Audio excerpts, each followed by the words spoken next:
Bengaluru JP நகர் HDFC வங்கி கிளையில் இருந்து 7 கோடி ரூபாய் பணத்துடன் இன்று பகல் ஒரு வேன் புறப்பட்டது. ஏடிஎம்களில் பணத்தை நிரப்பும் ஊழியர்கள் வேனில் புறப்பட்டனர்.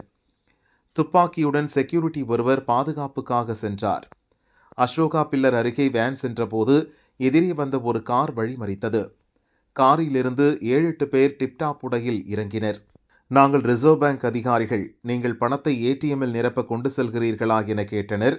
அதற்கு டிரைவர் ஆம் என்றார். இல்லை, நீங்கள் சட்டவிரோத பண பரிமாற்றம் செய்வதாக ரகசிய தகவல் வந்துள்ளது என அவர்கள் அதிகார தோரணையில் கூறினர். ஆவணங்களை காட்டுங்கள் என்றனர். ஆவணங்களை வாங்கி பார்த்த அவர்கள் சீதாப்பூர் போலீஸ் ஸ்டேஷனுக்கு வண்டியை ஓட்டுங்கள் என டிரைவரிடம் கூறினர். துப்பாக்கி ஏந்திய செக்யூரிட்டி மற்றும் பணம் நிரப்பும் ஊழியர்களை வேனில் இருந்து அதிகாரிகள் இறக்கிவிட்டனர். நாங்கள் முன்னால் போகிறோம், நீங்கள் பின்னாலேயே வண்டியை ஓட்டிக்கொண்டு சீதாப்பூர் ஸ்டேஷனுக்கு வாங்க என கூறிவிட்டு அதிகாரிகள் காரை ஓட்டிச் சென்றனர். கார் பின்னாலேயே வேனை டிரைவர் ஓட்டிச் சென்றார்.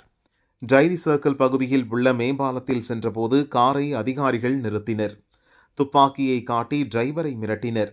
வேனில் இருந்த பணத்தை அப்படியே காருக்கு வேக வேகமாக மாற்றினர். 7-8 பேர் இருந்ததால் வேலை வேகமாக முடிந்தது. டிரைவரை துப்பாக்கியை காட்டி மிரட்டிவிட்டு பணத்துடன் அவர்கள் தப்பிச் சென்றனர். மதியம் என்பதால் மேம்பாலத்தில் வாகன போக்குவரத்து பெரிதாக இல்லை. அதனால் என்ன ஏது என கேட்கக்கூட ஆளில்லை. மொத்த பணத்துடன் கார் போன பிறகே அவர்கள் அதிகாரிகள் இல்லை, திருடர்கள் என்பதை டிரைவர் உணர்ந்தார். போலீசுக்கு போன் மூலம் தகவல் சொன்னார்.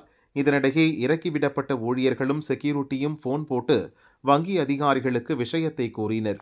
அவர்களும் போலீசாருக்கு தகவல் கொடுத்திருந்தனர். அவர்கள் ரிசர்வ் வங்கி அதிகாரிகளிடம் வெரிஃபை செய்வதற்குள் கொள்ளை நடந்துவிட்டது. சம்பவம் நடந்த டைரி சர்க்கிள் மேம்பாலத்துக்கு போலீசார் விரைந்தனர். பதற்றத்துடன் நின்றிருந்த வேன் டிரைவரிடம் விசாரித்தனர். துப்பாக்கியை காட்டி மிரட்டி பணத்தை கொண்டு சென்று விட்டதாக அவர் கூறினார். ஆனால் அவர் மீது போலீசாருக்கு சந்தேகம் வந்ததால் அவரை போலீஸ் நிலையத்துக்கு அழைத்துச் சென்று விசாரித்து வருகின்றனர். டிரைவர் சொல்வது உண்மையா, நாடகமாடுகிறாரா, இந்த கொள்ளையில் வங்கி ஊழியர்கள் யாருக்காவது தொடர்பு இருக்கிறதா, திட்டம் போட்டு பணம் கொள்ளையடிக்கப்பட்டதா என பல கோணங்களில் போலீசார் விசாரித்து வருகின்றனர். பட்டப்பகலில் பெங்களூரு நகரில் சினிமாவை மிஞ்சும் வகையில் 7 கோடி ரூபாயை மர்ம ஆசாமிகள் துணிச்சலாக கொள்ளையடித்துச் சென்ற சம்பவம் பெங்களூரு மக்களை அதிர்ச்சியடைய வைத்துள்ளது.